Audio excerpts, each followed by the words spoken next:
தமிழ்நாடு அரசு எடுத்துன இந்த விஷயம் ரொம்ப ஆரோக்கியமாக இருக்குது. இதுக்கு முன்னாடி நான்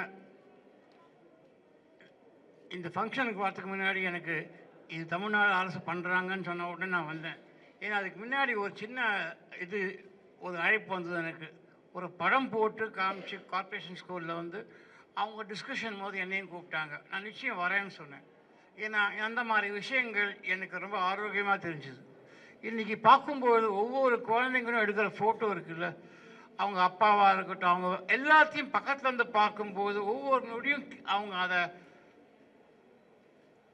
ஆர்டினரி ஃபோட்டோவாக இருக்கலாம், முதல்ல எடுக்கிற சாதாரண ஃபோட்டோவாக இருக்கலாம். அந்த சாதாரண ஃபோட்டோவிலேருந்து வேறு ஒரு வளர்ச்சி உள்ளே வரும். அந்த வளர்ச்சி அது தடுக்கவே முடியாது யாரும். ஏன்னா அந்த அளவுக்கு அந்த ஒளிக்கு ஒரு மயக்கம் இருக்குது.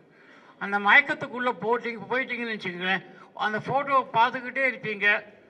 அந்த ஃபோட்டோ உங்களை அறியாமல் வேறு ஒரு லெவலில் கொண்டு போய் நிற்கும். அது நிச்சயம். அது நீங்களே எடுத்த ஃபோட்டோவை பாருங்கள், அதோடு வாழுங்க.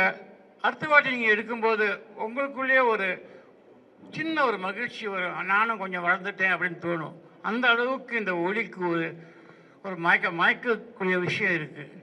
ரொம்ப அழகான ஃபோட்டோ ஒவ்வொன்றுமே. ரொம்ப இந்த ஈவினிங் நான் ரொம்ப அனுபவித்தேன். எல்லாமே நான் எதிர்பார்க்கல இந்த அளவுக்கு. அப்படியே நான் எல்லா ஃபோட்டோவும் சொல்கிறேன். அவங்க அப்பாவை பற்றி எடுக்கும்போது எல்லாமே அப்சர்வ் பண்ணும்போது இதான் முதல் கட்டம். நிறைய கட்டங்கள் இருக்குது இதில். இதோட எக்ஸிபிஷன் சொல்லி விடாமல் இது நீங்கள் பர்மனெண்ட்டாக உங்கள் வாழ்க்கைக்கு பயணத்தில் ஒரு விஷயமா வச்சுட்டேன்னு வச்சுக்கோங்களேன். படிப்பை தவிர்த்து ஒளி பல விஷயங்கள் உங்களுக்கு சொல்லிக் கொடுக்கும். அதுதான் எனக்கு தெரிஞ்ச விஷயம். நன்றி, வணக்கம்.